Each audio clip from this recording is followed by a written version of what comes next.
When you run an ultramarathon, you have to balance three things: speed, distance, and energy output.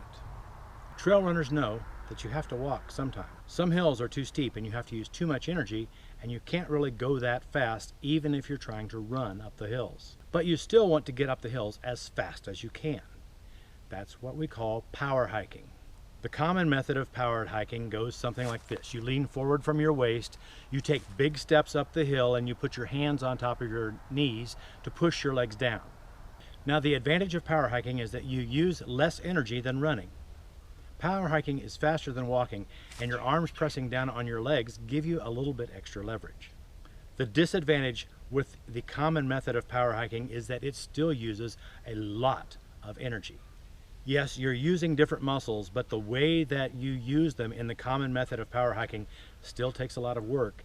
It still takes a lot of effort. It burns up a lot of energy, tiring out your muscles. If you have plenty of energy to burn, the common method of power hiking will work well for you in running an ultramarathon. But if you're a middle of the pack runner or a back of the pack runner, you need to conserve as much energy as possible. And this common method of power hiking might use more energy than you want to spend to get up the hills. So you may find yourself doing a regular hike or just walking, which is much slower and still not as efficient getting up the hills. What you really need if you're a middle of the pack or a back of the pack runner is a method that gets you up the hills quickly but still uses a lot less energy. I'm going to show you a method of power hiking that I use to get up the hills. I also teach to my clients that does both of these things. It gets you up the hill quickly and still conserves the most amount of energy. This is what I teach in my course, the Core Power Hiking Method. First off, don't bend forward from the waist, lean forward from your ankles. Second, take small steps. Let your legs push you up the hill rather than stepping forward up the hill and pulling yourself up the hill with your legs. Number 3, keep your feet underneath you. Number 4, swing your arms.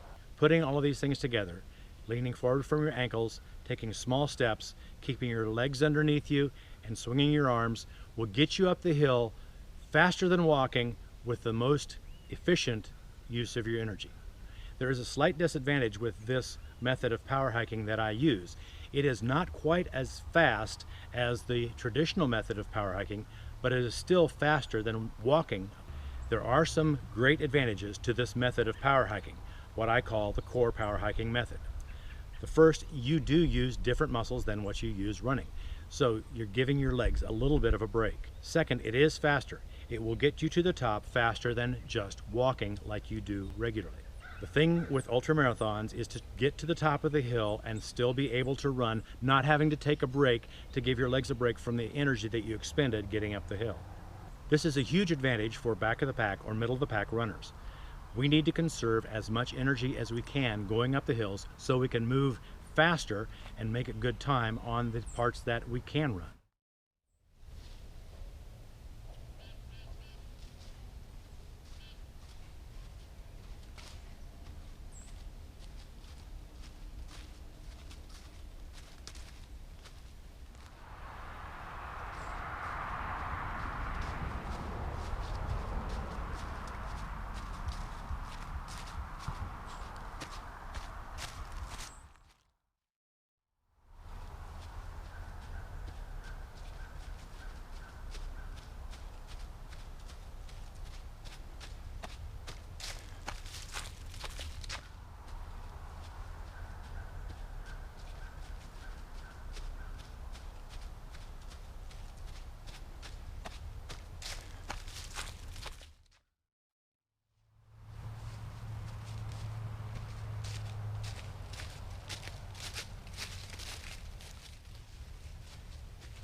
This is just part of what I teach in my course, the Core Power Hiking Method.